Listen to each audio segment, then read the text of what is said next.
Do I disgust you?" The words shattered the quiet night like a bullet tearing through glass. Eliza's voice trembled as she spoke, but her eyes did not, those gray eyes, sharp and stormy as the sky before a prairie storm, locked on the Apache warrior standing a few paces away. The flames of the campfire painted her pale face in shades of gold and shadow, revealing a strength that fought desperately against her breaking spirit. The warrior Dakota stood rooted, his chest rising and falling with the weight of words. Unsaid. He had faced rifle barrels, cavalry charges, and the endless hunger of the desert, but nothing had ever struck him as hard as the question that now hung between them. Eliza's fingers twisted at the hem of her torn dress, her knuckles white. Behind her, the barren stretch of the desert spread endlessly, dotted with twisted mesquite and the silhouettes of jagged rocks. The air smelled of smoke, dust, and the faint sweetness of sagebrush. Coyotes yipped somewhere in the distance, carrying their lonely cries into the dark. Dakota could not answer, not yet. His throat tightened, and his jaw trembled as though the weight of her pain had stolen his tongue. Eliza laughed bitterly, a sound far too sharp for her soft frame. "You can't even say it," she whispered. "They all look at me the same way, the ranch hands, the townsfolk, my own kin. Like I'm something broken, something not worth keeping." Her voice cracked, and though she turned her face away, the firelight caught the shimmer of a tear. She dragged a breath into her lungs like she was fighting not to drown. Dakota's fists curled at his sides. He wanted to reach out, to tell her that she was wrong, that there was no disgust in his heart, only a deep confusion at the pain she carried like armor. But words were treacherous things, and his English, though steady, often failed him when he needed it most. So instead, he stared at her, trembling not from fear but from something else, something raw and dangerous that rose in him like a storm. Breaking loose from the mountains, the wind shifted, carrying the cool scent of night-blooming yucca across the camp. Sparks snapped from the fire, rising like restless spirits into the heavens. "Do you know what it's like?" Eliza pressed on, her voice steadying as her sorrow grew sharper. "To be seen as a burden? To be told you're too frail to ride, too weak to work, too ugly to marry?" Her last word was spat like venom, and it cut through Dakota like a blade.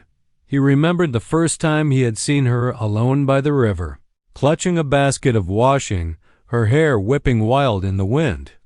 There had been no ugliness then, only a fierce, stubborn beauty that he had not forgotten since. But what had they done to her? What cruelties had hollowed her spirit until she could no longer believe what his eyes told him now? Eliza's shoulders sagged, the fight leaving her. She wrapped her arms around herself, shivering though the fire burned bright. "Maybe I disgust you too," she whispered. Dakota finally moved. A slow step, then another, until he stood close, enough to feel the warmth of the fire and the trembling of her frame.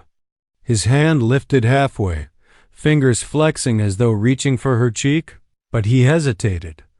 Eliza's eyes flicked up to his, wide and searching, filled with a plea she didn't dare put into words. The night held its breath. Dakota's voice, when it came, was low and rough, like stone grinding against stone. "You do not disgust me." It was not enough, not for all the wounds she carried, but it was the only truth he had to give Dot, and for the first time in years. Eliza felt something stir inside her chest, fragile as a bird taking flight. The possibility that maybe, just maybe, she was not what the world had told her to be. But Dakota knew the night was not done testing them. For out there, beyond the reach of their firelight, eyes were watching. Hungry, hateful eyes that would not let this fragile moment stand unchallenged. Silence broke with the distant thunder of hooves. The thunder of hooves grew louder, echoing off the rocks like a war drum. Eliza's head jerked toward the sound, her eyes wide, fear flashing like lightning across her face.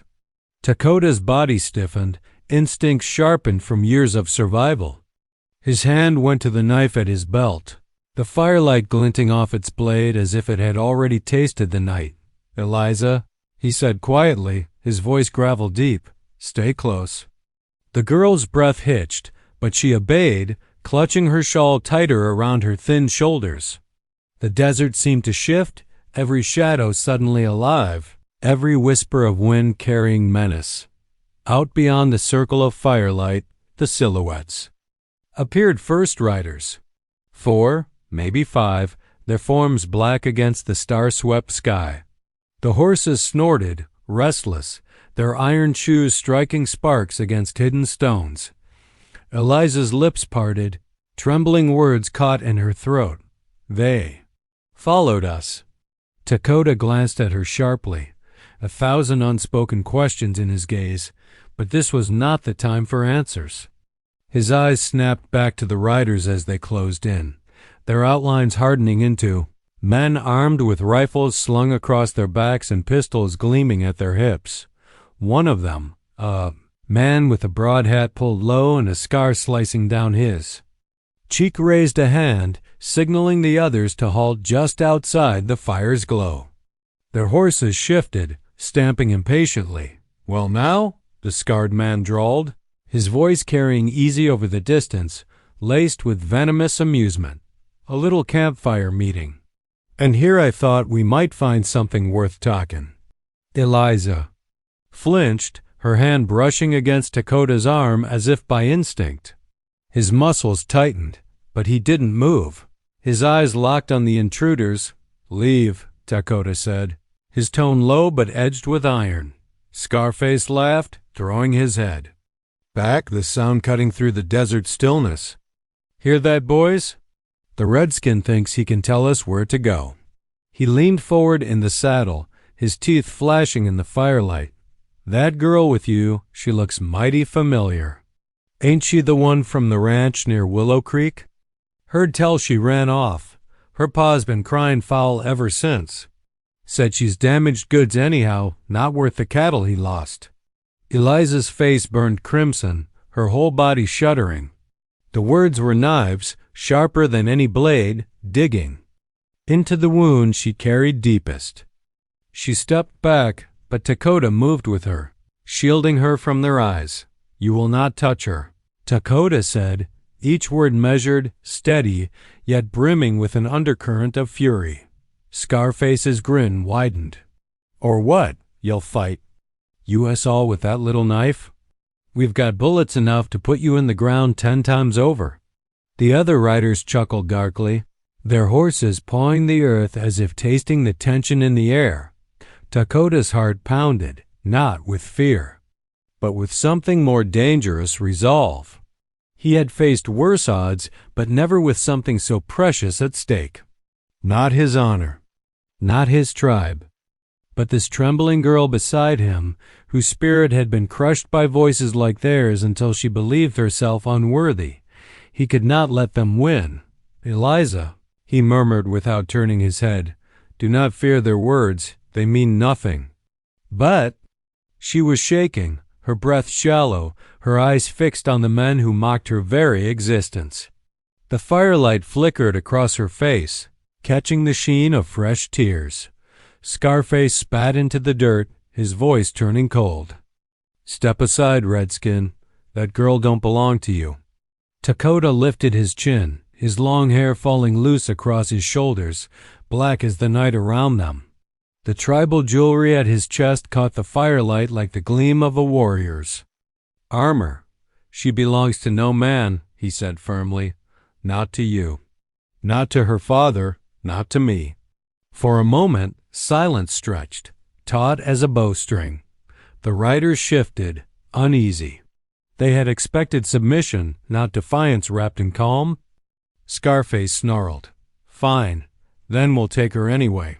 The men nudged their horses forward. The hooves struck hard against the desert floor. Shaking the ground, Tako Day stepped into the firelight, blade gleaming, his body a wall between Eliza and danger. His muscles coiled, every instinct screaming to fight, to protect, but Eliza, trembling, and broken as she felt, reached out and gripped his arm. Her voice, small but steady, broke through the chaos. "They'll kill you," she whispered. Dakota glanced back at her, his dark eyes burning with a fire deeper than the flames at their feet. "Then I will die standing. But you will not go with them." The desert night erupted with the first crack of a rifle.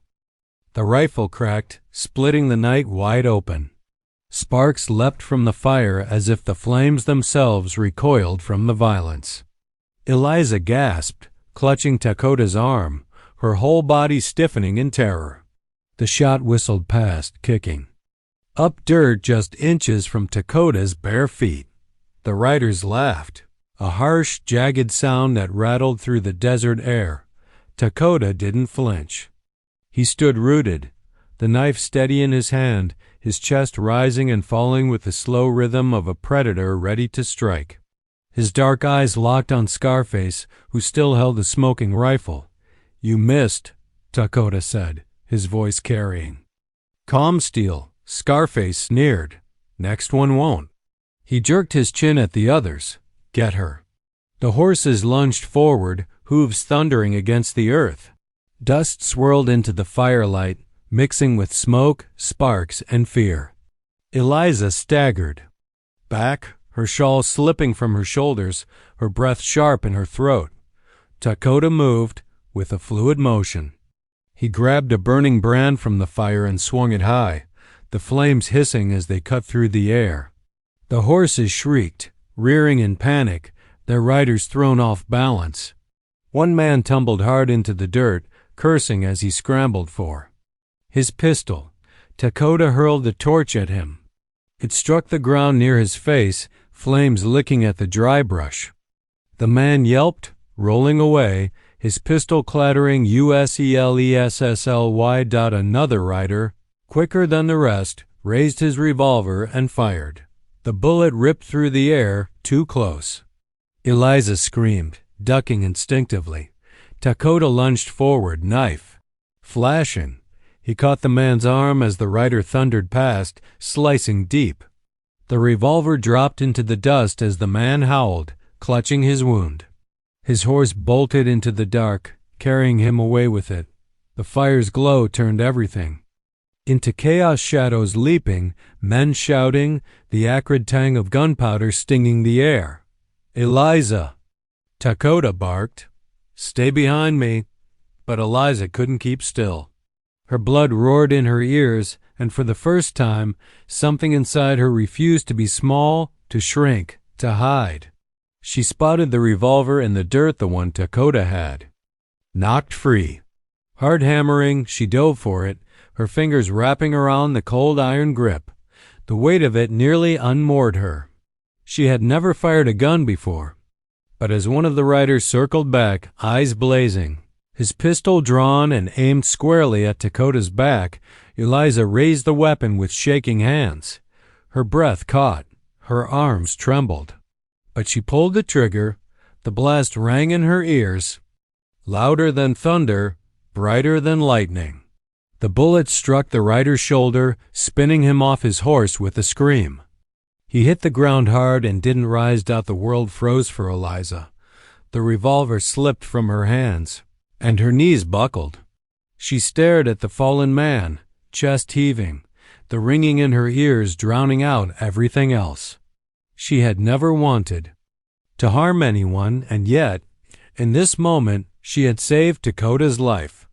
Dakota turned, his eyes finding her through the smoke and chaos. For a heartbeat, the battle fell away. Their gazes locked hers, filled with shock and fear, his burning with something she didn't understand. Not pity, not judgment. Something fiercer, deeper. Scarface cursed, firing another round that whined past Dakota's head. "Enough games. Kill them both?" Two riders spurred forward at once, their horses barreling straight into the circle of firelight. Dakota braced himself, knife gleaming, ready to meet them. But suddenly, the ground seemed to shift. A distant rumble grew louder, closer, echoing from the dark ridges beyond. Not hooves this time. Not the measured rhythm of a few riders. It was heavier, deeper, a whole host. The riders hesitated, pulling their horses back, uncertainty flashing across their faces. Scarface's sneer faltered, his eyes flicking toward the sound. Takota's chest tightened. He knew that rhythm, that thunder. Warriors. And not white men's warriors. His people. The riders began to curse, pulling their reins, caught between greed and survival. The desert night had shifted against them, and they knew it. Takota stepped forward, his knife still poised, his voice low and unyielding. Run, Scarfaces. Eyes narrowed, rage flashing like fire, but even he wasn't fool enough to ignore the sound of approaching riders. He spat into the dust, glaring at Eliza one last time. "This ain't over, girl," he hissed. Then he yanked his horse around, spurring into the night. His men followed, scattering like coyotes chased from a kill. Silence returned, broken only by the crackle of the fire and Eliza's ragged breathing. Her body shook, tears streaking her face, the memory of the gunshot still burning in her ears. Takota moved to her, lowering his blade. For a long moment he didn't speak. He simply knelt before her, his strong hands steadying her trembling arms. "You were brave," he said softly. She shook her head, sobbing. I killed him." Takota's dark eyes held hers, steady and unwavering. "You saved me. You saved yourself. Do not carry their cruelty as your shame."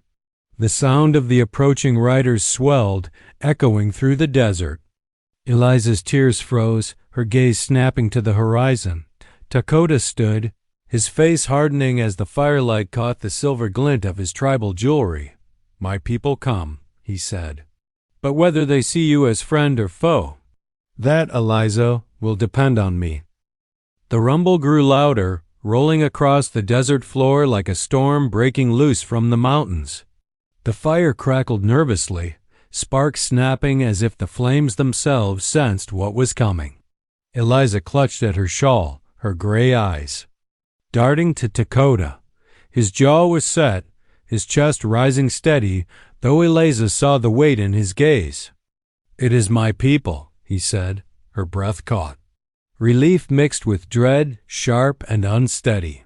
She had heard whispers in town about the Apache whispers soaked with fear, stories of raids and vengeance. And yet, standing beside Takota, she felt the firelight shift as if the night itself bowed to his strength.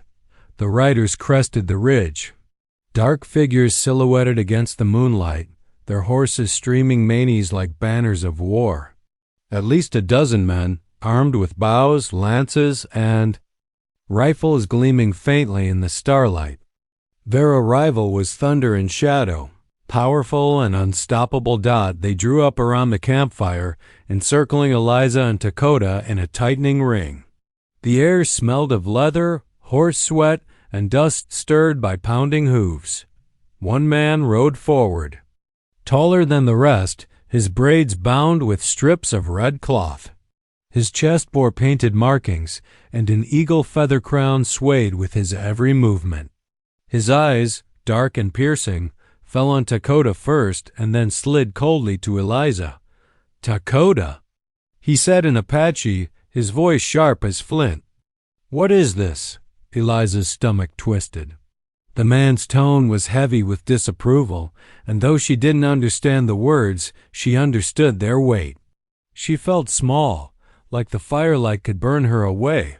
Takota answered in his language, his voice calm but firm, his body angled slightly toward her, shielding her from their eyes.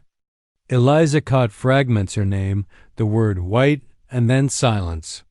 The men around the circle muttered among themselves, eyes narrowing.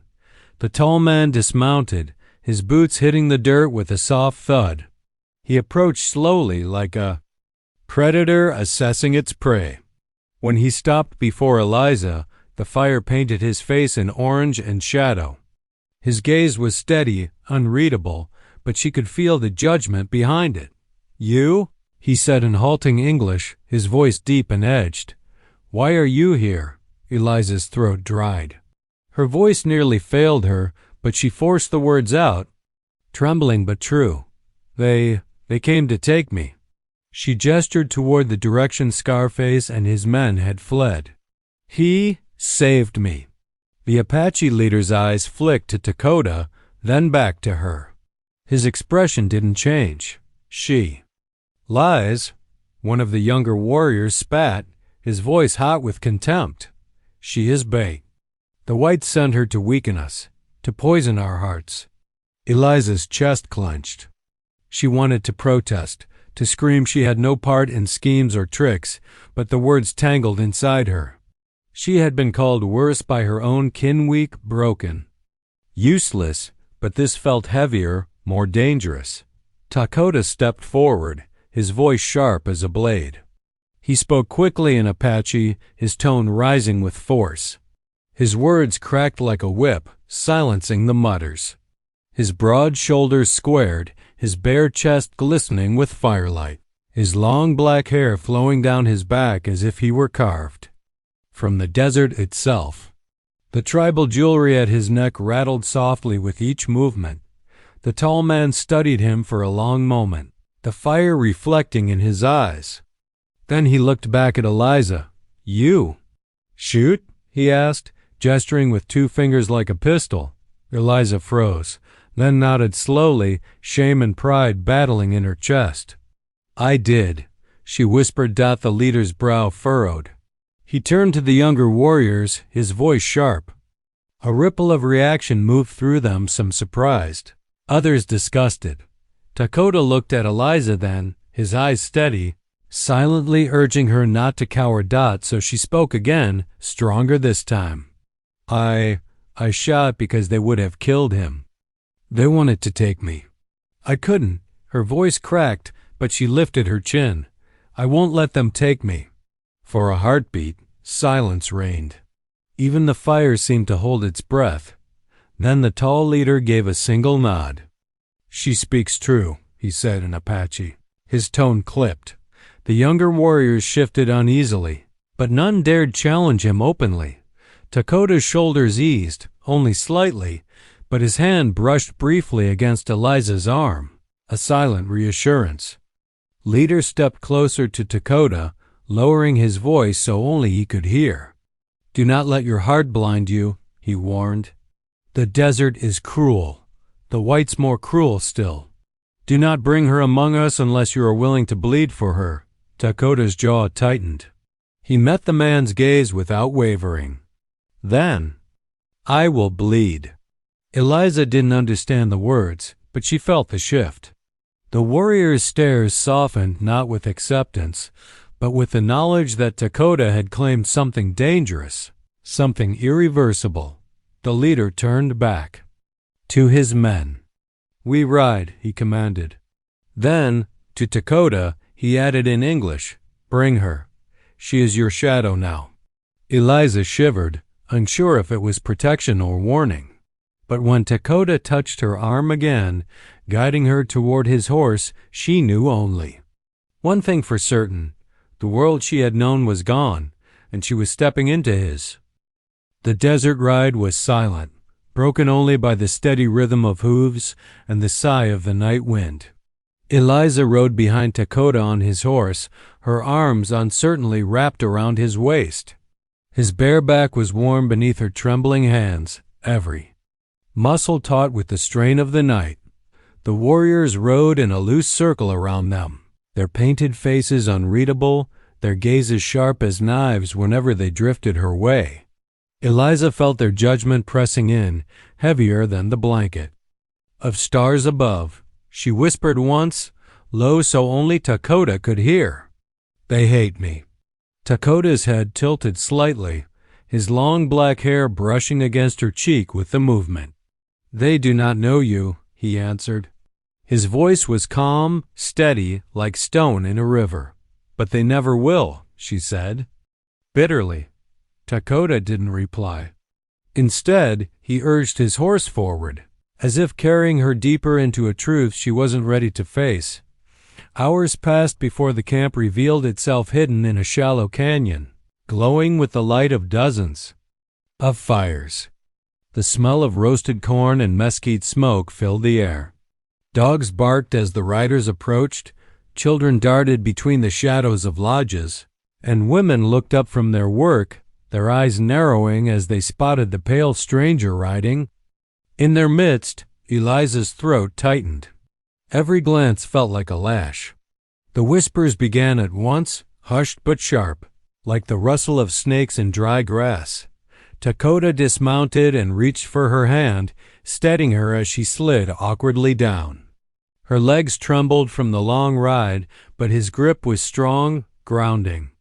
For a fleeting moment, she clung to him, as if he were the only thing keeping her from drowning. The tall leader, whom Eliza now knew as Nanton, raised his voice in Apache, sharp and commanding.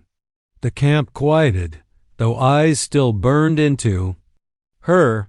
He spoke for a long moment, gesturing at her, at Dakota, at the night sky above. Eliza couldn't understand a word, but the tone told her enough. She was the subject, and she was not welcome. A woman stepped forward from the crowd, her braids streaked with gray, her face lined but fierce. She spat into the dirt at Eliza's feet, her eyes blazing. Another woman yanked her child closer, as if Eliza were a disease that could spread by touch. Shame flooded her, hot and suffocating. She dropped her gaze, wishing the earth would swallow her whole, but Dakota's voice rang out suddenly, clear and strong, answering Nanton. His words cut through the air, firm and unyielding. He gestured toward Eliza, his hand sweeping as though laying claim not to her body, but to her dignity. The warriors murmured among themselves, divided. Some frowned. Others nodded reluctantly. Nanton's eyes narrowed, then he spoke again. He pointed at a small lodge on the edge of the camp. His tone was final. Dakota gave a short nod and turned to Eliza. "You stay there," he said quietly, guiding her toward the lodge. Inside it was dark and spare, just woven mats, a low fire, pit, and the faint scent of sage. Eliza sank to the ground, her whole body trembling. She pulled her shawl tighter, though the night air was not so cold anymore. Dakota crouched beside her. His long hair fell like a curtain as he leaned closer, his dark eyes steady. "They fear what they do not know," he said. "But I know." "You," her lips quivered. "You don't know all of me." "I know enough," he said. His voice was quiet, but it held a conviction that cut through the weight pressing down on her. Eliza blinked back tears. She had thought the night's dangers, the riders, the guns, the chase were the worst she would face. But this silent rejection was worse. To be unwanted by strangers was one thing. To believe them right was another. Outside, the camp murmured with life, but she felt like a ghost among them. Dakota's hand brushed lightly against hers, the touch brief but grounding. "Rest," he said. "Tomorrow will test you more." Her gray eyes searched his face, trying to read the truth in his words. "And if I fail," she whispered. He didn't look away. "Then I will stand." For the first time since the riders had chased her, Eliza felt a fragile thread of safety, woven not from the camp's acceptance, but from the strength in Dakota's promise. But she knew, deep down, that promises would not be enough. Tomorrow, the real trial would begin. Eliza sat in the center of the circle, the fire snapping and spitting beside her, its heat almost unbearable against her skin. Shadows of tall, stern-faced Apache warriors flickered across the dirt as they surrounded her, their voices low, their eyes sharp. She could feel their judgment like arrows aimed straight at her heart. Her hands trembled in her lap, fingers knotted together, while the weight of every stare pressed down on her. Dakota stood slightly ahead of her, shirtless and powerful, his long black hair catching the firelight, his chest streaked with dust and smoke from the battle they had just survived. Tribal jewelry gleamed at his neck and arms, glinting like fragments of bone and spirit. He looked every inch the warrior, unyielding, commanding, but she could see the tension in his stance, the way his fists curled as if he were ready to fight his own people if they dared to harm her. The leader stepped forward, Greyhawk, a man whose presence demanded silence. His hair, streaked with silver, was bound with eagle feathers. His gaze moved from Eliza to Dakota and back again. When he finally spoke, his words were low and deliberate, each one carrying the weight of tradition and authority. She is not of us, he said in Apache, though Dakota translated for Eliza. She does not belong here. And yet you bring her into our circle as if she were under our fire, under our protection. Dakota's voice trembled as he translated, though his expression remained steel. He asks why you are here, why you survived when others of your kind hunt us. He asks why I did not leave you behind. Eliza swallowed, her throat dry. She wanted to speak, but the words stuck. What could she say to these people who had every reason to hate her? She remembered the sneers of the men who had pursued her, the way they spoke of the Apache as if they were animals. Now she sat in their midst, hard hammering, knowing her life balanced on a blade's edge. Finally, she whispered, her voice unsteady, because he saved me. Because I needed him. Dakota hesitated, then translated her words into his tongue.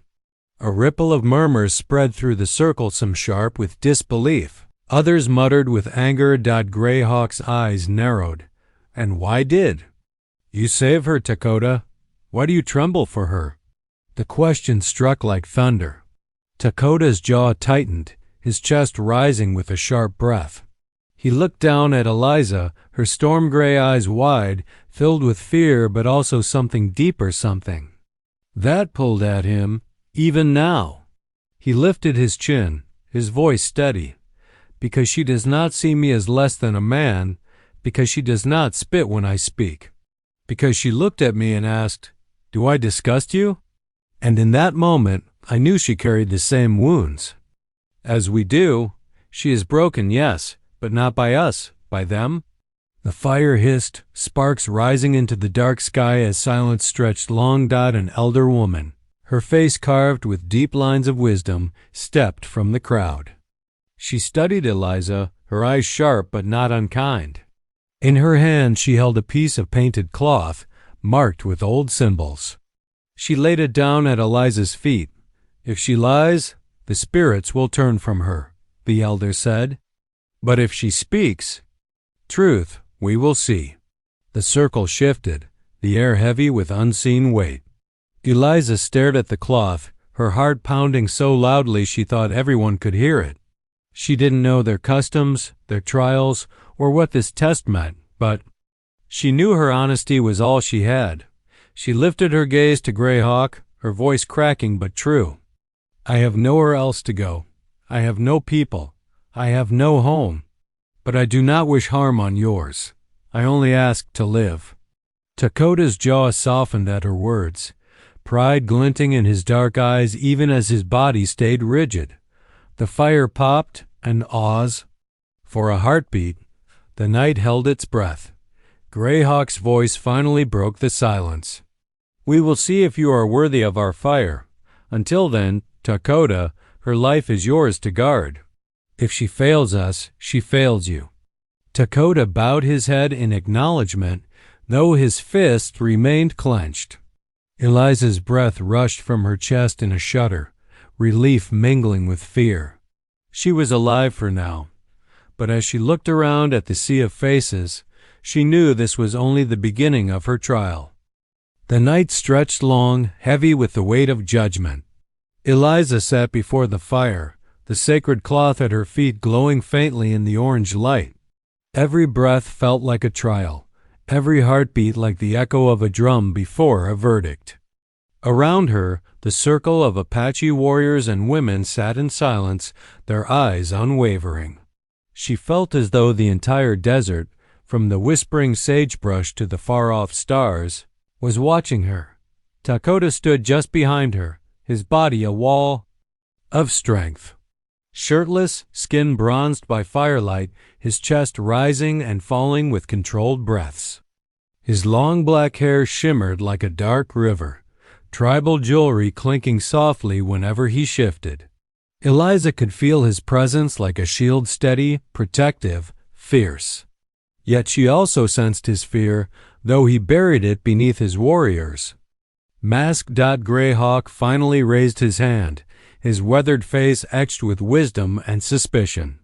"You say you have no people," he said, his voice rolling like thunder across the circle. "But a woman who has no people is a danger. She will cling to the wind and betray the fire. Why should we let you stay?" Eliza's lips parted, but no words came. The truth tangled in her chest, raw and painful. Memories flooded her. The man who had betrayed her trust, the whispers that branded her ruined, the cruel laughter of those who had cast her aside. Her storm-gray eyes filled, her voice breaking. "Because I know what it means to be cast away," she whispered. "I know what it feels like to be nothing in the eyes of others. You see me as weak, but I have lived through fire already. I don't want to harm your people. I just don't want to vanish." A murmur rippled through the crowd, some sharp with anger, others softer, questioning. The elder woman leaned closer, studying Eliza's tear-streaked face, then glanced toward Tako Day, stepped forward, his deep voice carrying over the fire. "She speaks truth. I have seen it in her eyes. She carries scars like us. And if you send her away, you will not only kill her, you will kill the part of me that saw something worth saving." The words hung heavy in the air, raw and unguarded. Takota's people shifted uneasily. A warrior spoke up, anger sparking in his tone. "You risk all for a stranger. For a white woman who could betray us with one word." Takota's dark eyes flashed. "And what of mercy? Have we not taken in orphans, wounded men, even those who strayed from our own ways? Is our fire only for those who are perfect? If so, none of us would sit here." The silence that followed was sharp as a blade. The fire crackled, sending sparks into the sky. Eliza lowered her head, her heart pounding so loudly she thought it might betray her fear. Greyhawk stared at her for a long, unbearable moment. Then he spoke. "If she is to stay, she must prove herself. Not with words, but with deeds." He pointed toward the dark horizon, where the desert stretched endless and cold. "At dawn, she will walk with the women to fetch water. She will learn our ways. She will bear the weight of survival as we do. If she falters, she will not be long." Eliza nodded slowly, though dread tightened her stomach. She had never carried more than a bucket, never walked miles in the heat or darkness. Yet something inside her steadied. She had survived mockery, abandonment, cruelty. She would not break now. As the circle began to dissolve, the people drifting back to their lodges, Takota crouched beside her. His hand brushed her arm, grounding her, his voice low so only she could hear. "You spoke with courage," he said, "even if your voice trembled." Her eyes met his storm-gray, locking with, "Midnight dark. Did I shame you?" she asked, the words spilling before she could stop them. Takota's jaw tightened, his eyes burning with something fierce and unspoken. His hand lingered just above hers, trembling as if caught between restraint and desire. "No," he said finally, his voice husky with truth. "You remind me that even the broken can still stand." The fire crackled between them, casting their shadows long across the earth. Eliza felt the weight of her trial ahead, but for the first time in years, she did not feel entirely alone. She had a place to fight for, even if she had to bleed to earn it. And as Takota rose, his long black hair catching the firelight, his muscular frame silhouetted against the desert night, she knew one thing for certain. Whatever tomorrow brought, she would not face it without him.